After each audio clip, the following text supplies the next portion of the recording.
सदरच्या आरोपीला अटक करण्यात आलेली नाही, त्याच्याकडे तपास करण्यात आलेला आहे. महेश गायकवाड यांच्या फिर्यादीवरून जो गुन्हा दाखल झालेला आहे तो नॉन कॉग्निजेबल स्वरूपाचा आहे.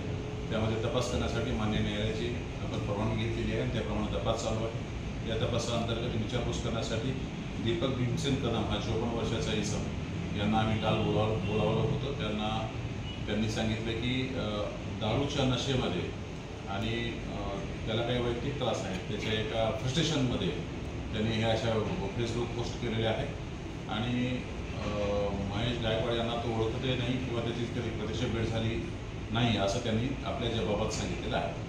ते फक्त महेश गायकवाडला का केला? आम्ही ती चौकशी करण्याचा प्रयत्न केला की ते महेश गायकवाडांनाच काय केलं, तर त्याचं म्हणणं असं होतं की आम्ही ही TV वर न्यूज पाहिली होती आणि न्यूज पाहिल्याच्या नंतर एक मनामध्ये संबंधिताच्या विरुद्ध तो फेसबुक फ्रेंडही आहे त्यांचा. जवळपास दोघांमध्ये 15 एक लोक फेसबुक फ्रेंड आहेत आणि तो फेसबुक फ्रेंड असल्यामुळे त्याला फ्रस्ट्रेशन जे आहे ते त्या पद्धतीने व्यक्त